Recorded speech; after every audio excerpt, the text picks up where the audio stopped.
Good evening, everyone, and welcome to this week's episode of Inside Out. I am Lane Sarston with you. This is going to be our final episode this semester. It is a 1-hour special. We've got tons of great interviews, lots of people coming on board to help us out and make this a fantastic episode for you folks.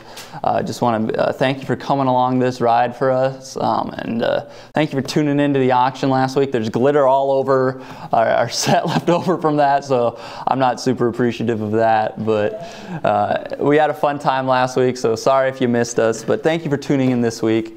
Come along for the ride with us.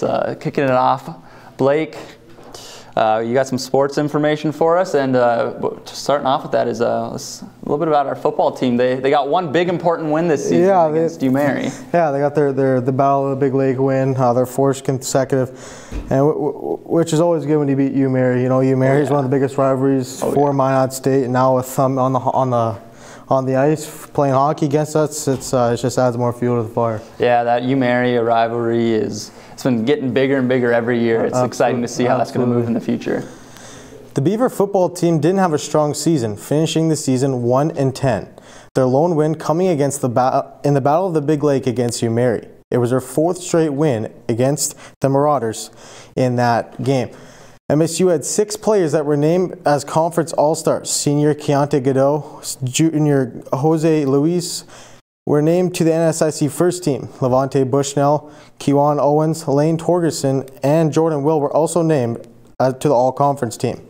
The volleyball team finished the season with a program-high 13 wins. The team finished the season 6-14 in conference play and 13-17 overall. Shelby Spuller broke a Division II record with 401 kills. The record was previously held by Mallory Snell, who had 400 in 2012. The Beavers will be looking to build off the best season in program history. Another great season for the women's soccer team is in the books. Head coach Jason Spain guided the team to a 13-6-1 record and had a shot to win another NSIC championship, but fell 1-0 to Mankato. But they were still drawn into the NSIC tournament, but lost the first game 3-1 to Bemidji. Sophomore Sophie Lewis was named to the 2018 United Coaches Soccer All-Region team. This was her first time winning this award. Ashley Franco was also named to the All-Academic team. Shifting gears to current sports, the men's hockey team is fresh off the split with a new in-state rival. University of UMary. The offense exploded in the first game, dominating in an 8-1 win. It was a different story in the second game as the offense went dry as they tied 1-1. The Beavers sit 13 in the nation with a 10-14 record.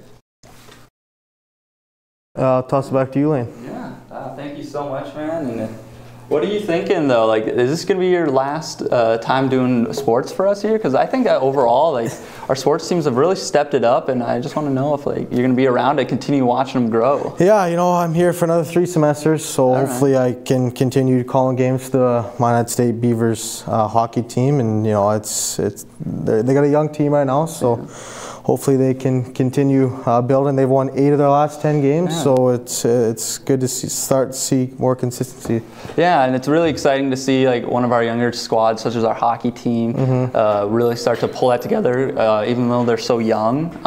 It gives us hope for a couple of our other squads, in particular, I guess, where we've been hitting at football, because they're really our only program that is still really kind of fighting to make that Division II leap. Absolutely. Yeah, I'm hoping that within the near future here, they'll be able to make that leap. I know we've been having a lot of talks with Coach A on our Saturday showdown, and everything he said the right things. They're working hard. I'm excited to see what they're doing next year. Yep. I'll be here for 1 more semester, but I'll have to like get in touch with you to see how they're doing the year after that. Absolutely, yeah. You know, I like that they got UMary now. UMary is a huge rivalry, especially. You know, on Friday night, last Friday, it was probably the most packed I've seen the Pepsi rink for a Minot State Beavers hockey game, and you know the atmosphere is great, and it's hopefully that continues this season. Yeah, thank you so much, Blake. Thank you for all your hard work you've done for us this semester. For sure. Until next time. Alrighty, now, folks, we're gonna get a visit from David, and he's got with us Al Avon from the Trinity Health Foundation. They've been doing a lot of hard work this year, and we're gonna get to learn a little bit more about that. All right, thank you very much, Lane. And Al, it's a pleasure to have you here with us on our final broadcast of our semester for Inside Out. Trinity Health Foundation has done so many great things in the community. Let's talk about as you end the year with some of your new initiatives and what we can look forward to in 2019. Sure, absolutely. Well, thank you for having us, David. I'm glad to be here. Trinity Health Foundation, one of the newest initiatives we did last year was something called Fuel the Fight. Fuel the Fight began because a lot of people don't realize that more than 50% of the patients who are served by Trinity Health's Cancer Care Center commute more than 50 miles for treatment. And when you're talking over 300 patients commuting that long of a distance, finances for fuel and transportation can be quite a barrier. So it was wonderful. We had a group with the women's leadership class actually started Fuel the Fight as a project to help us to help pay for fuel for patients traveling from a distance. We had a national program we had been working with, and that program cut their funding. So when this class stepped in to do Fuel the Fight, it was wonderful. And we had representatives from Ackerman Estervold, from First Western, and from Hess who are working on this project. And as they came over and met with us and did Fuel the Fight, in 1 month, they raised over $11,000 to help patients with fuel cost. Well, from there, it kind of took off with a life of its own because the owner of Tesoro in Minot picked up Fuel the Fight for an event in the fall. And on that one day, between in-kind and cash gifts, we raised another more than $21,000 for Fuel the Fight. And considering we've been spending on average $1,000 a month to help patients with transportation costs, that money will go a long way toward helping people get the care they need. Because when you're going through cancer, the last thing you want to worry about is other expenses like transportation. You want to focus on the healing and getting the help you need to feel better. And for a lot of people too, when they come from outside the area, they're going to eat in our restaurants. They're going to stay in our hotels. So that money does somewhat come back to the Minot community, even if they live outside the Minot community. That's correct. In fact, we've had wonderful support from restaurants like Paradiso who have helped when we've ever had downtime with any of our therapeutic service with cancer where people can go and get meals over there. And we do have the Cancer Care Cottage that's in town that came to us. It's now 9 years old. It came about because there was a wife and a mother of a family who passed away after a 4-year battle with cancer, but they wanted to give something back for the community. So they built the Cancer Care Cottage where patients going through treatment and their caregivers can stay in town, which helps them instead of having to commute back and forth as well. So this was one of the new initiatives for 2018 that will continue to 2019. It sounds like the Trinity Health Foundation just continues to grow based on people who want to donate and have their money go to something that really is going to help people in and around the area. That's correct. Everything we do is only because there are people in the area that are passionate about improving the health and wellness of our region and helping people who are in need. And it's the donors who are actually the heroes making everything possible. Well, I know we could probably talk about this a long time. We will invite you back in 2019 when we do our next broadcast. But Al, on behalf of everyone here at Minot State and KMSU TV and our Inside Out program, thanks again. We look forward to talking to you in 2019. Thanks for being with us on the program today. Well, thank you all very much, and we wish all of you a happy holiday season. Same to you. And with that, we have another interview. Let's go ahead and take it away. Thank you, David. I'm joined by the head coach of the Minot State Beavers hockey team, Wade Ruggiero. Wade, we usually talk in the dressing room before the games. Now we bring it on TV for the first time. How are you doing today? Good, really good. I mean, any chance we get to talk some hockey in Minot State, I'll always take the opportunity to. Wade, this is your 9th season as the head coach for Minot State. This is the youngest team that you've ever had in program history. Kind of talk about how your first half of the season went and leading up to these games against Jamestown. You know, early on we did show our youth, very inconsistent play, and we had a couple, tough games, including some tough losses that we were unexpected of our program, especially the last 3 years where we've been ranked number 1, consistently, and even some of our fans and alumni kind of questioning what's going on. And basically on my end, it's just let's take a deep breath. We're going to be a young team. We're going to go through some growing pains, and some of those inconsistent play, we've learned from it. We had some tough losses at home against University of Utah, and then one on the road against Colorado State. So hopefully we've learned from it. I feel like we've been really good the last 5, 6, 7 games, and if we continue to keep building, I know we're going to be in it at the end, and that's obviously our expectation as a program. Talk about your last 10 games. You got 8 wins your last 10 games. What do you think the biggest difference has been in those 10 games? You know what, for starters, our goaltending has been outstanding. You know what, anytime you're a young team, you're going to rely on your goaltending a little bit more than you normally have. And the other thing I think for our program is that we started eliminating mistakes. You know, a young team might take too many penalties or, force plays when they probably shouldn't be. And we've also had our seniors and some of our veterans who've been around kind of finally step up and make plays. But I think as a unit, I think we just finally had a collective big deep breath. Like, all right, we've had these expectations that we've been number one for so long. Let's just go out and have some fun. You know what? Go play our style of hockey. Let's go. We're going to win games, tight, but let's go out and play our style of hockey, and we've really kind of shown it. So hopefully we just keep riding that out. That's for sure. Last weekend, Mary comes to Minot for the first time. Talk about that atmosphere on Friday night. Oh, it's unbelievable. I mean, it reminds me of 2005, the first time we were able to play Botno after such a long absence, and what an experience it is for everybody in Minot. We had, roughly 2,000 fans. I mean, the building was full, and of course we had one heck of a second period that really kind of poured into it, but it's exciting time for hockey, and we had so many fans and students that were there, and we're just hoping that this rivalry continues to keep growing, and that's exactly what we hope for in the future. What is the biggest key to taking a win tomorrow night against Jamestown? You know what, is playing simple hockey. You know what, I think anytime you play your in-state rival in Jamestown, things can get really heated. Discipline is of key. They play a very physical style game.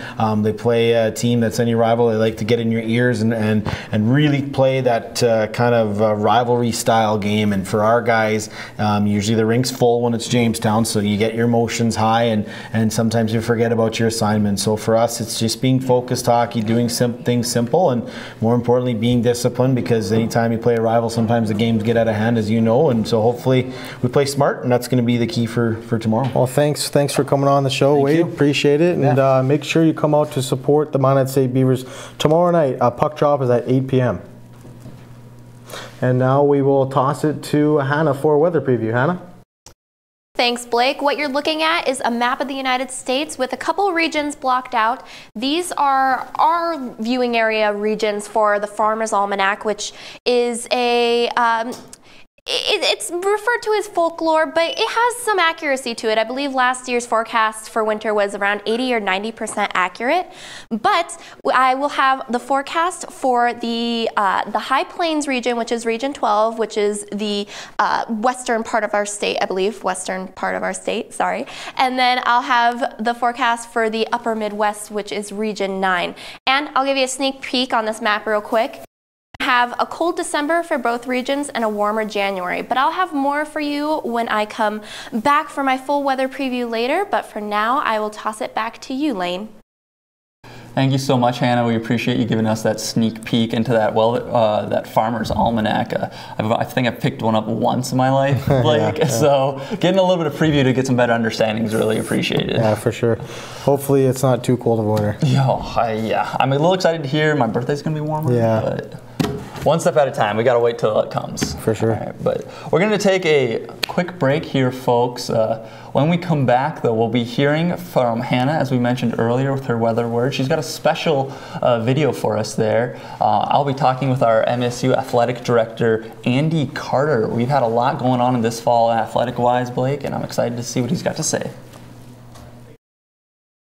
Thank you to all of our underwriters.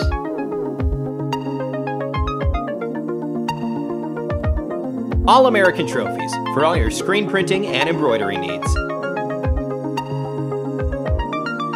ArtMain, offering custom frames, art supplies, and jewelry. Buffalo Wings and Rings, a sports restaurant experience located in South Minot. Badlands Bar and Grill, located on 31st Avenue in Minot. Fiance, with all your prom and bridal needs, located in downtown Minot. KCJB 910 AM, Minot's news and information station. Buffalo Wild Wings, wings, beer, sports. KIZZ FM Z94, playing today's hit music. Mix 99.9, Minot's Music Mix. Happy Joe's Pizza and Ice Cream, serving the Midwest since 1972. KRRZ, 1390 AM, Minot's Classic Hits. KZPR 105.3 FM, Minot's Rock Station. Jacobson Music, bringing music to the Northern Plains since 1980. Qdoba, easy, on time, full of flavor. MSU Beavers Hockey, online info at msubeavers.com.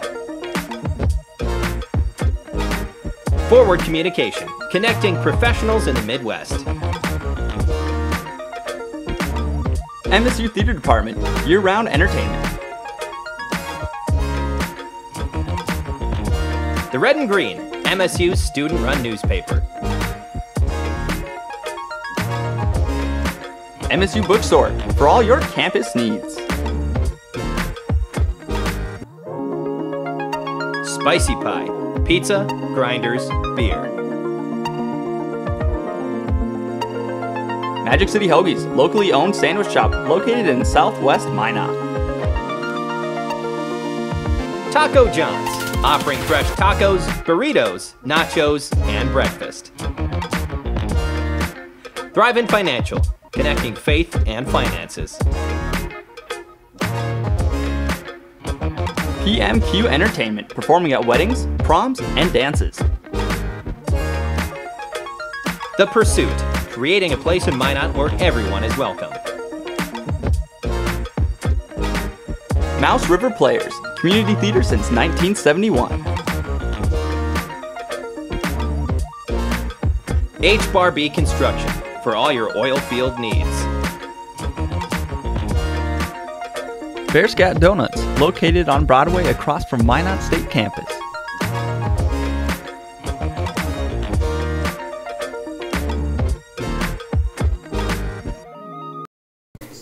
Welcome back, everyone. Lane Sarson with you, and right next to me is Hannah Davis, our wonderful weather gal. Oh, thank you. You've been doing a lot of hard work for us with weather words, and like kids can be hard to work with. Yeah, for sure, but it was all worth it. It was a lot of fun to get to work with the kids, but I thought it would be fun since I showed you guys the edited version to kind of show you the unedited version of what went on and what went into all those packages. I mean, you still did a lot of editing. You just still put a lot of work into those packages. Very true. 4 a.m. folks. She was up till 4 a.m. Give this girl a clap at home. But it's just one night. It's just not more planning. But thank you. I appreciate it. No, we appreciate it. And the viewers should too. So with that, let's take a look at it. For my senior project, I knew I wanted to do something that combined my love of weather with my love of broadcasting. That's when the idea for Weather Words was born. You can be creative with this, as creative as you want. How do you think wind happens? I visited Ms. Dangle's second grade class at Longfellow Elementary every Friday to teach the kids about basic weather happenings like clouds and snow. I prepared a PowerPoint for the kids to explain the science behind the weather and organized a project to help drive home the ideas. But sometimes they were a little complex. Yeah, it's kind of hard to make the whole thing and keep it together. It's kind of falling apart because we didn't glue these cups because they have big holes and don't know what to say.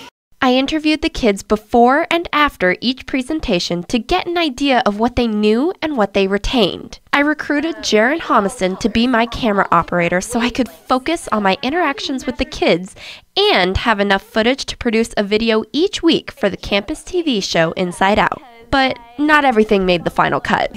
So what did you learn today about wind? Nothing.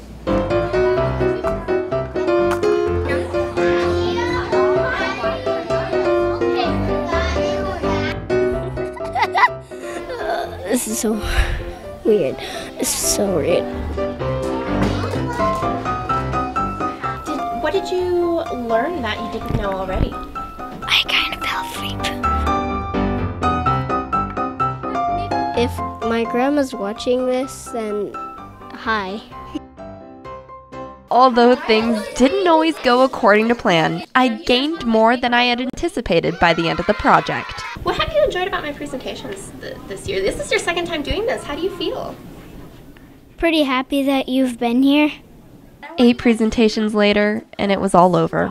Somewhere between wind and optical illusions, WeatherWords went from just a senior project to an unforgettable experience that I wouldn't trade for anything. So for one last time, wind, clouds, precipitation, thunderstorm, tornadoes, blizzard, fog, optical illusions. Your WeatherWords for the week.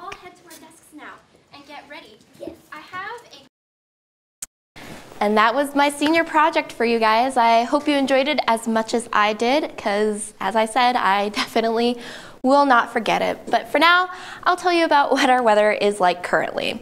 It looks pretty good. I feel like we can't complain. I feel like I say we can't complain a lot. I'm trying to put a positive spin on it, but this week I really feel like we can't, at least off in the west. We have around average temperatures for most of the state, but then you look in the east and you have 9 degrees. And I have bad news. It's windy too. So that just means that it feels even colder for them. It feels in the negatives right now. So it's really cold. We have about a 10-degree difference because of the wind chill.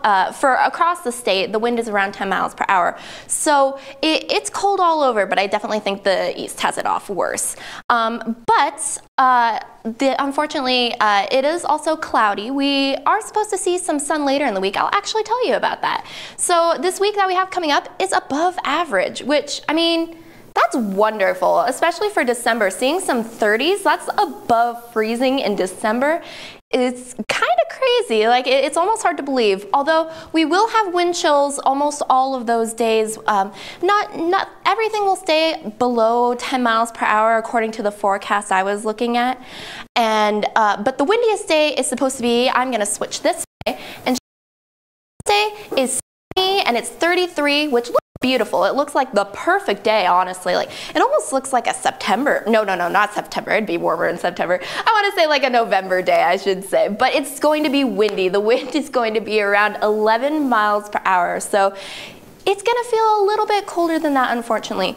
But some more good news. Our nightly lows aren't supposed to be too bad. So, I mean, this upcoming forecast isn't so bad for the week ahead. But now I have a forecast for further away. I'm going to step off and show you guys my map of the United States. I previewed this a little bit earlier. I'm going to tell you about the High Plains region number 12 right here, and the Upper Midwest. And again, this is from the Farmer's Almanac, which is, people call it folklore, but it has some accuracy to it. So I think this is interesting to look at. So here's the preview for what's to come. So in the High Plains, I should say, we're supposed to have a cold December. We're going to have snow on and off throughout the whole month, but at the end of December, it's supposed to be frigid, which means January is also going to start off frigid, but it's going to warm up, and we're going to have some above average temperatures. It's pretty much the same for the Upper Midwest. We're going to have some cold, but we're going to have some more sunshine. But the end of the year is going to be frigid, and then the beginning of January will be frigid as well, but then it'll warm up, and we will have an above average January. So we'll see you guys next semester. I mean, we're not saying goodbye yet, actually, but I'll see you guys next semester with some more weather, which will hopefully be warmer than it was this semester. And now I'll throw it over to Lane. Thank you. Thank you so much, Hannah. You're right, we're not saying goodbye yet. We're actually saying hello here to Athletic Director Andy Carter. Andy, thank you so much for coming on the show for us today. Thank you. Yeah. Now, this past fall has been a pretty positive trend across the board for all of our athletic programs. Can you tell me a little bit about the stuff that you do as the Athletic Director and some of the other positions behind the scenes that we don't really get to talk to a whole lot? Yeah, so this is my 3rd year here at Minot State, and what we've been able to see is a steady progression of our teams getting more competitive. The transition from NAIA to Division II has been very difficult on a competitive side, but what we've seen last year was our best year in Division II since we've been made that move. from an academic standpoint, from an athletic standpoint, from a community engagement standpoint. Every measurement last year was kind of the pinnacle of that, and we're getting off to a similar good start this year. Some of our programs are in rebuilds. We made some coaching changes a year or two ago, and those coaches need time to set their culture and get some things going on. So each program is kind of in a different stage of development. Obviously, programs like women's soccer have been good for a long time. Our baseball program has made a strong push the last couple of years, and then men's basketball had a great year last year. Some others are just a little bit further behind that. But one of the things I can tell you is that we have the right people. This is a people business. This is coaches who are educators, coaching up young people to have a great experience, and I feel like we're on the right track. Yeah, no, as a fan and as someone who's gotten to be involved a little bit on the media side, particularly with football, despite the fact that we only won one game this year, but it was the Mary game, so it's a very important game, but we were competitive in quite a couple of games, but we also have to remember that not only is this team getting new leadership, but this is a very, very young football squad that we have, and it's just exciting to see them compete. Yeah, and we're excited about our young nucleus for this team, and our coaches are on the road as we speak, recruiting for next year's class. Matter of fact, I spoke to one of our guys who came off the road today, and they got 4 commitments while they were out. So we'll have another big class this year as we start to build that foundation. It's so important that we have the continuity of the coaching staff. Every time you change a coaching staff, you have kids that decide that maybe this isn't where they want to be because they had a relationship with that coach.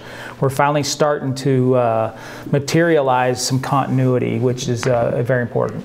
Yeah, and I also want to touch on soccer a little bit because this season, after we lost a couple of huge leaders on that team that they graduated, but that team has been so impressive this year. Like, they just stepped up across the board. Like, I was expecting it to be a little bit of more of a down season, but they did a fantastic job. Yeah, this is one of the keys to what we're trying to do, is that when we have a transition year, losing seniors that were, good leaders, good performers, high-end producers, that our transition years are still good years. That our down years, that we're still having quality seasons rather than having these massive dips and then roll back up. So that's one of the things we focus on.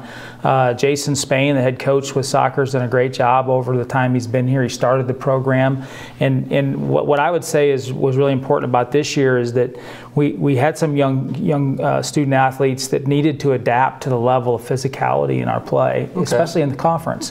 And we got off to a little bit of a slow start, and then we went unbeaten in like 9 straight contests, and got back to where we needed to be. So, I don't worry too much about where that program is, because they have an established culture. They have an established coach who's been around and been here for a long time.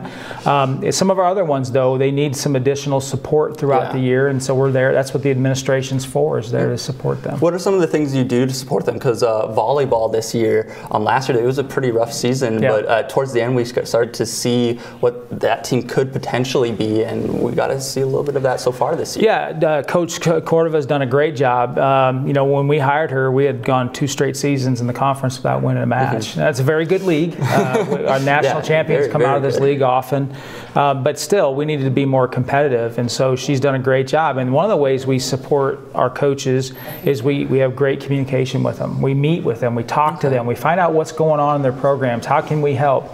A lot of times either myself or another member of my staff will come and speak to their teams, so they hear things from a different voice. Kind of what we see from the outside looking in. And we're here to provide great experiences for all of our students, and that's what we're all about. So when those coaches call upon us to do that, then we rally and get there to do that. Can I ask, what are some of those conversations? Like, what are some of those things said? Team dynamics are really interesting. To be a great teammate, you have to put your own goals subject to the goals of the team. And in sport, if you're a competitor, sometimes that's hard to do. You want to compete for yourself too. You want to look good, and we're all a little bit selfish. We talk a little bit with teams about what are the things that work against having a good team, like lack of trust or lack of commitment, and how can you support each other as you grow these? I mean, I'm a former coach myself. I coached 15 years at the college level, and I've been an athletic director for over 21 years. And so a lot of those experiences I can relay back to them and say, hey, these are some things that I've seen. Let's make sure we're touching all of our bases.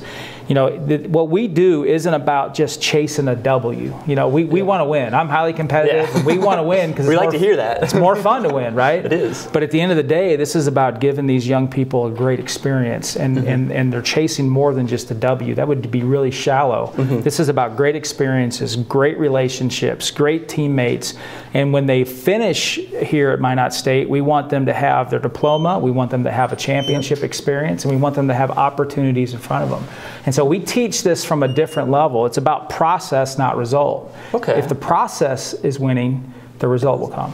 That's awesome to hear. And one thing that comes to my mind when you mention that is like these are student athletes. Absolutely. These are students here that they are learning every day. Not they're learning in their classrooms. They're learning out there on the court or on the field. And it's just, that's really great to hear that from an administrative standpoint. We're talking about the process, about learning, engaging all of these athletes, these student athletes.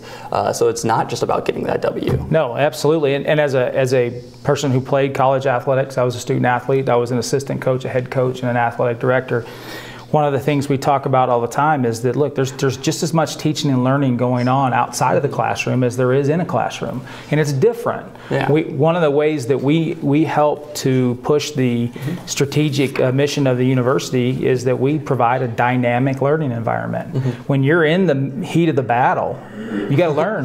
It's dynamic. It's changing. Learning on your feet. You got to learn on your feet, and you got to learn how to deal with other people, and you got to learn to work within a team. And like I said, subject your goals to the goals of the team first. And those are things that we're trying to teach, so that when our student athletes enter the workforce, or they're better brothers, they're better sisters, they're better husbands and wives, they're better community members, they're better teammates at their next job, and that they're more productive in society. And that's our goal. Yeah, we love to hear that, and thank you so much for coming out. Oh, you bet. We appreciate that. I'm sure all of our viewers out there love to hear that from you.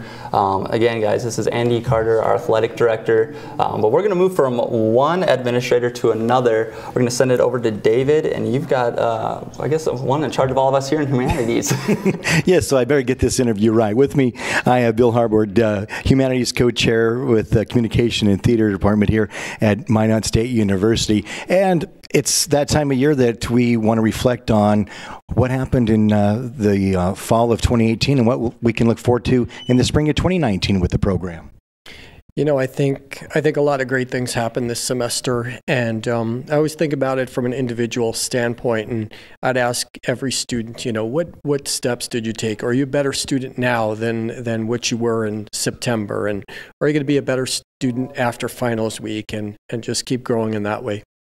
Well, I know there's always been challenges when it comes to funding for higher education, and Minot State obviously has been affected as well. How do you work around those financial challenges in the department? Well, those are challenges. It takes working with my other chairs at the university, working with administration, and finding creative ways to make things happen. Sometimes you can take less and make more out of it, kind of turning, I guess, those lemons into lemonade, basically. Yeah, that's exactly right. Every situation is unique, and each requires a different strategy. It takes being creative, and usually we'll get it done. Well, one of the great things about the program, when I had a chance to interview one of our guests earlier, is the fact that Minot State is a nice, small university that you can get hands-on experience the minute that you walk in here. You don't have to wait till your junior or senior year to be able to run a camera or doing an interview like I'm doing right now. And I feel it's that same feeling throughout all of the different departments here that you oversee, because it is a very collaborative group of individuals that you work with. I agree. Minot State University, I think a hallmark here is that it is experiential, and that students are doing and learning through doing. And there's textbook and there's the academic component, but it's also experiential. And that's, again, a really, really strong suit for this school. If you'd like to look past the holidays and spring of 2019, what are some of the goals and visions that you have for the department? I think I'm just looking to make each individual student's experience outstanding. And that's by working with each individual professor and maintaining class quality and just assuring, again, that each student has a great experience and they can reflect every 2 weeks. Am I better this 2 weeks than I was the previous 2 weeks? And I can say by being here that we've got a great group of instructors that work one-on-one with the students. If there's any questions, you're not a number here at Minot State. You really are a name where people recognize you up and down the hallway, which we've said hello quite a few times walking up and down the hallway. So, Bill, I know it's been a challenging year budget-wise sometimes, and that's always going to happen, but it looks like 2019 is going to be a great year for the department here at Minot State. We're going to just keep doing what we're doing. All right. We're just head forward. And what we're doing so far has been pretty darn good. I agree. All right. Thanks a lot, Bill. Thank you. Thank you, David. Thank you, Bill, so much. We appreciate it. Guys, we're going to take a short break. We're going to take a preview at Hellbent, a movie made by one of our own students here. But when we come back, I'll be speaking with Taylor Rozzari about some of the radio sides of things that are happening here at the broadcasting department. We've got some holiday concerts that we're going to hear about from Dalen Eddington. And then we've got an auction that just happened last week. We're going to get some more information on how that went. Thank you.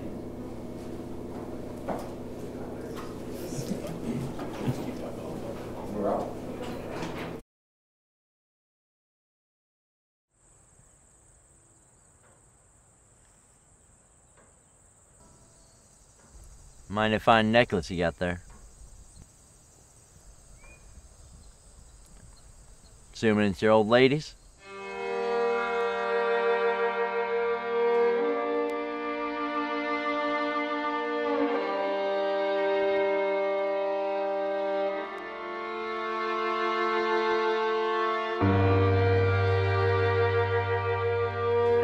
I treated her like shit. I gotta do something about her death. Doesn't have to be like this.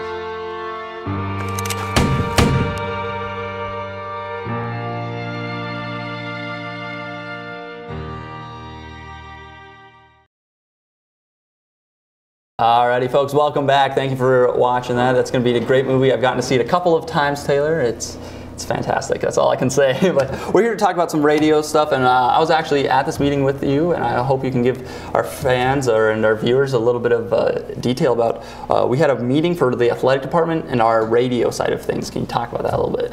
Yeah, so Katie from the athletic department came and kind of pitched an idea that she has a trade out with iHeart to make ads for the athletic department, but she kind of wanted to take a different turn with it. She wanted it kind of more in-house, which is really cool because I know, and I'm assuming you know, that we have a lot of talent in our department. We do. So it's going to be really cool to showcase that talent and produce these ads for the athletic department. Yeah, it's almost a struggle of like who to pick, like who do we send this off to, who do we send that off to. But can you talk a little bit more about that opportunity? Because like this is going to be some great exposure for everyone. So basically, she pitched to us that they have close to 900 ads that we can build up. And she basically wants us to cut kind of informational ads about upcoming games or events that the athletic department is going to be sponsoring. And we have a couple athletes in the department, so including them in this process is going to be really fun. And then also we're going to see if we can get athletes' voices in the ads. So it's not just us telling people to come out to the games, it's going to be the athletes, so they can put a face next to a voice next to the face that they're going to be see playing on the court or in their respected fields. Yeah, help make things a little bit more personable for all of our viewers and fans. Now, we've got a little bit of time left. I want to talk about your experiences as far as being a radio manager. Like, what have been some of the ups and downs for you? Obviously, it's a lot different, I guess, being on the side where you kind of have to keep people in line, getting them their hours and kind of keeping everyone in check. But it's also, I feel like, a really rewarding experience because it's something to put out there when you're trying to get a job you've been in kind of an authoritative position. So I feel like it's really beneficial, but it's been fun this semester and I'm excited for the next semester, and then I'm actually wrapping up, so. Yeah, well, one more for you and then you're moving on to bigger, better things. Any plans, any ideas of what you want to do? I'm probably going to stick around Minot for a little bit. That's a really good place to get your feet wet, I feel like, especially for this business. So not sure about the far ahead future, but for right now I'm just probably going to stick around here for a little while. I'd have to agree. I think Minot is a pretty good city for getting started media-wise. I wish you the best of luck. Thank you. It's always great to see Minot State grads going out there and doing what they want to do. And speaking of Minot State students, we've got another one just hanging out just down the row here, Dalen Eddington. Dalen, we have some holiday concerts coming up. Can you tell me a little bit about them? We got concerts going on Saturday and Sunday from the Minot State Choir Department, and it's going to be a pretty fun weekend in terms of concerts and such. All right, sounds like a good time.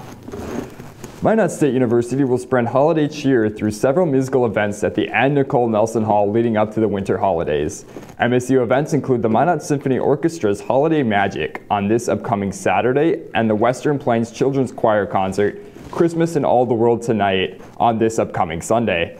Holiday Magic is the Minot Symphony Orchestra's third production of the 2018-2019 year and will be performed in collaboration with the MSU Concert Choir and Minot Chamber Choral on Saturday at 7:30. Efrain Amaya, Minot Symphony Orchestra maestro and assistant professor of music at MSU, will direct the concert where pieces such as Winter Bonfire Suite and A Charlie Brown Christmas will be performed. Prices and tickets can be found online at minotsymphony.com. On the following afternoon, the Western Plains Children's Choir will perform their holiday concert Christmas in All the World Tonight. Begins at 3 on Sunday and will feature songs from places like France, Greece, Spain, Germany, England, Africa, Norway, Israel, Puerto Rico, America, and Russia.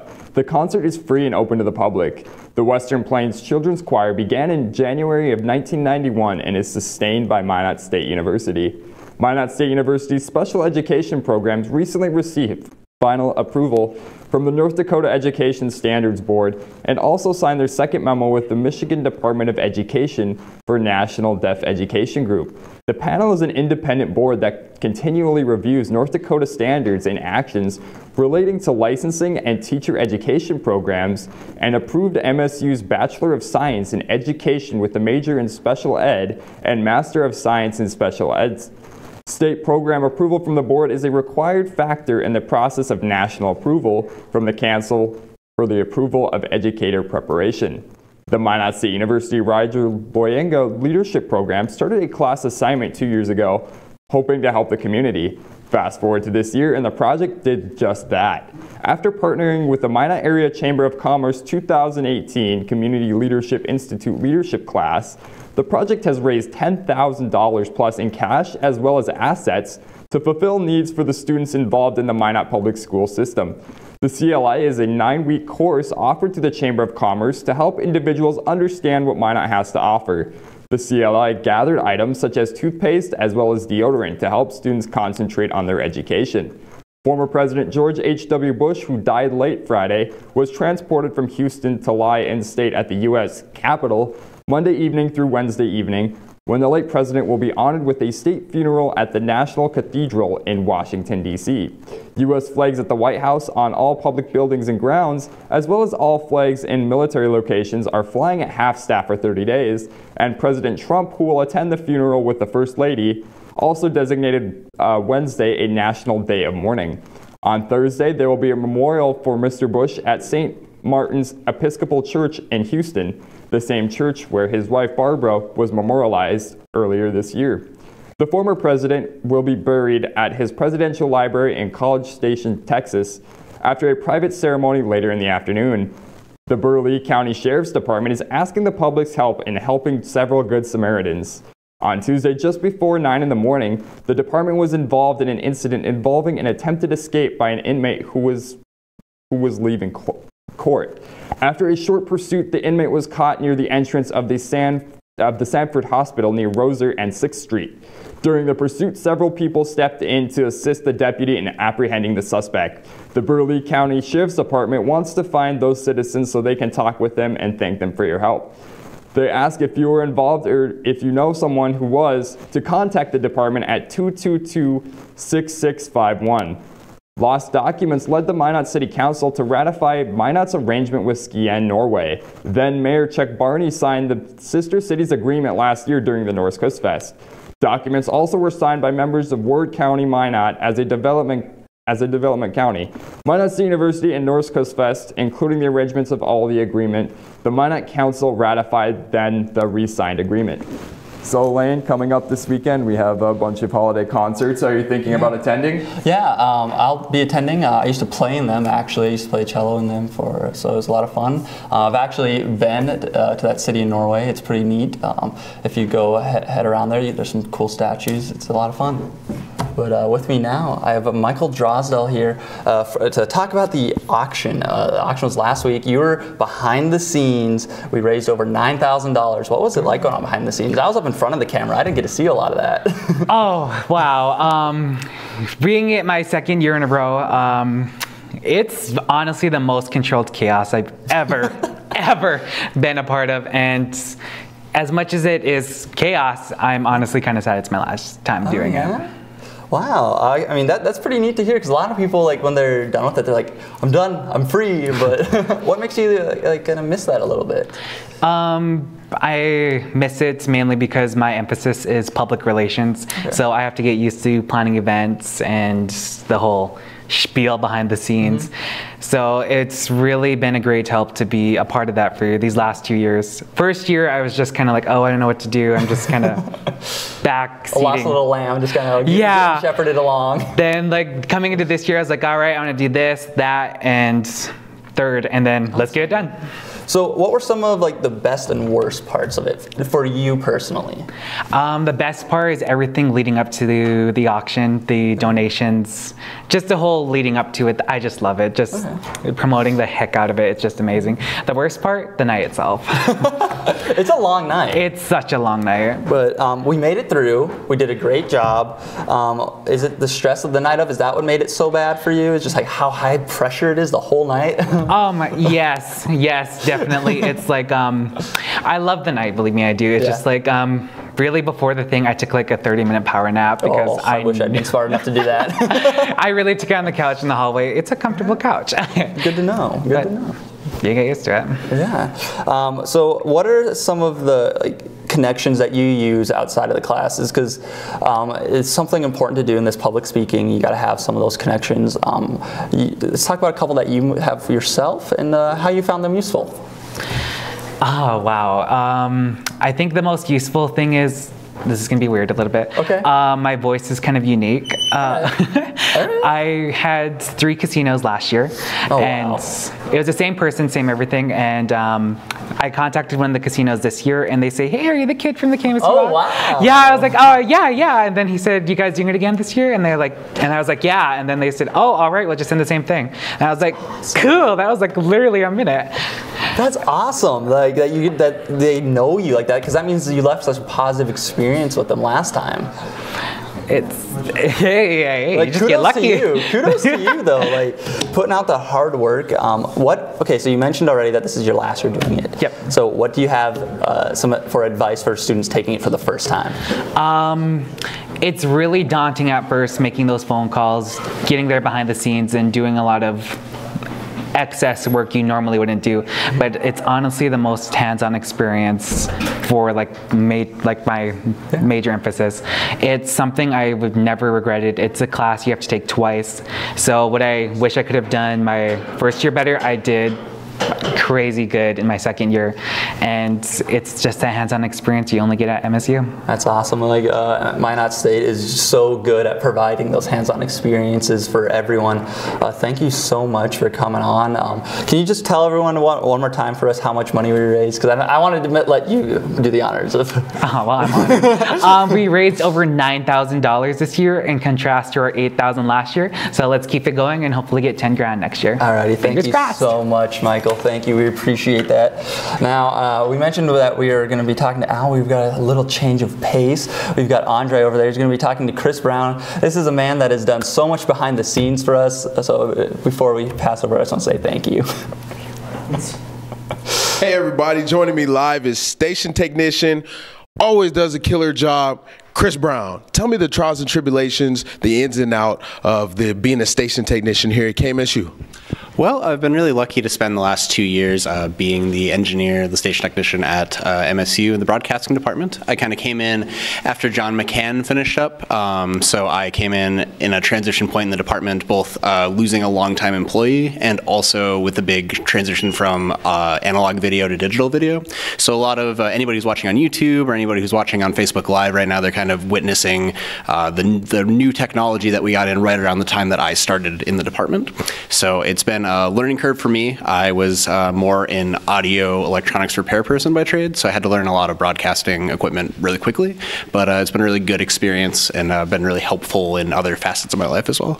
Other facets like what, Chris, if you would tell me more about that? Yeah, so I graduate this semester with an English education degree. So technology is something, thank you.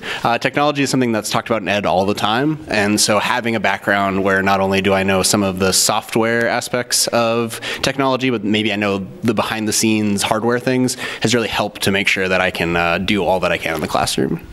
So tell me, the biggest question I have, why do you do it all?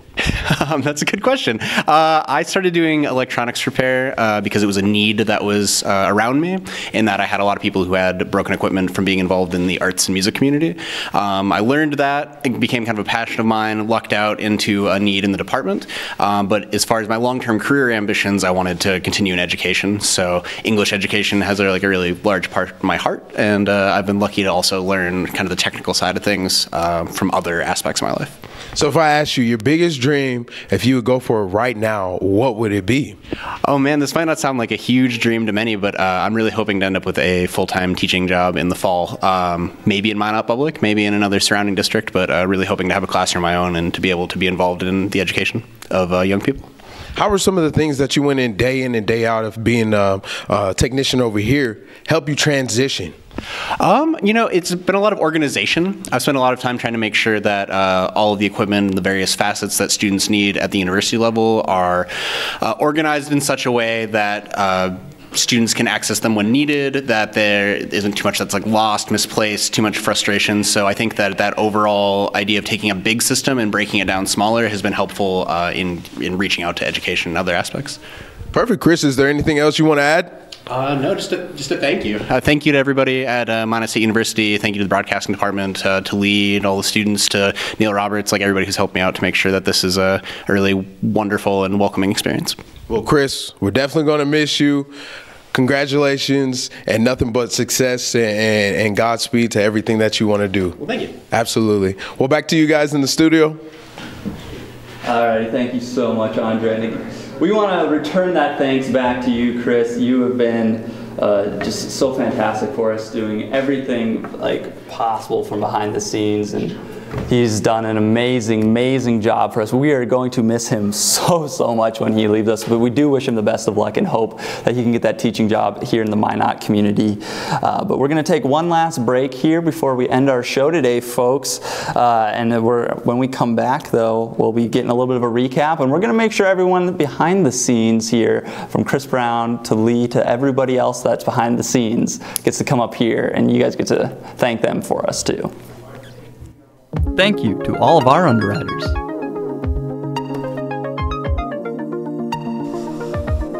All-American Trophies for all your screen printing and embroidery needs.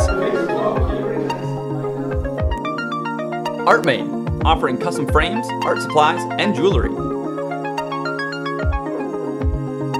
Buffalo Wings and Rings, a sports restaurant experience located in South Minot. Badlands Bar and Grill, located on 31st Avenue in Minot.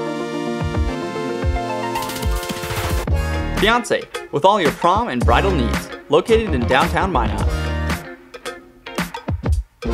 KCJB 910 AM, Minot's news and information station. Buffalo Wild Wings, wings, beer, sports. KIZZ FM Z94, playing today's hit music.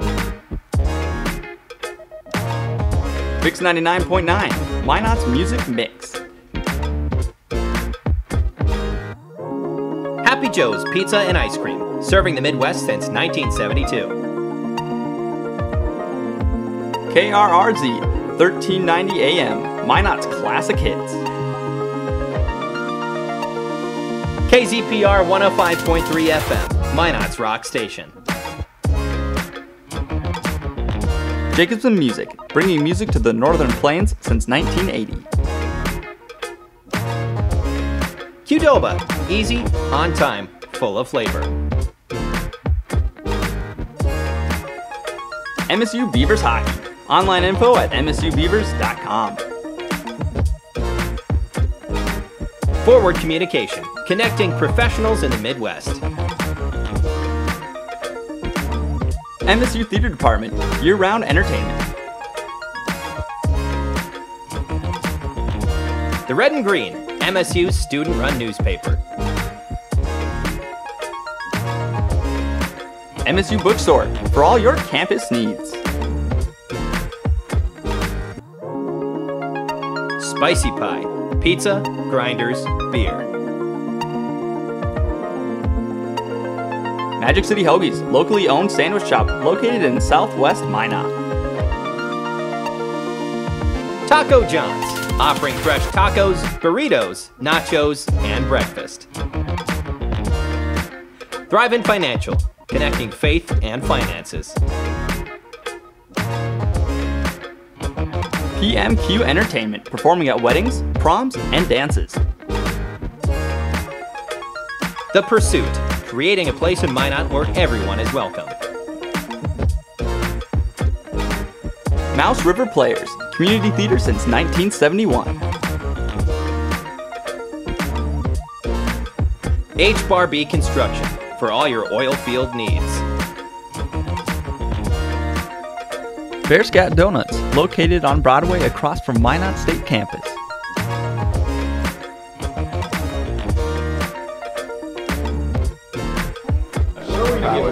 Waving at the camera. Alrighty, welcome back everyone for the final time, not only for this semester, but for this year. It will be 2019 the next time you see from any of us. There are going to be quite a few of us, though, quite a few faces that are not going to be here next semester. So we wish all of you the best of luck behind me here. Hope everyone goes off and, yeah, bye friends.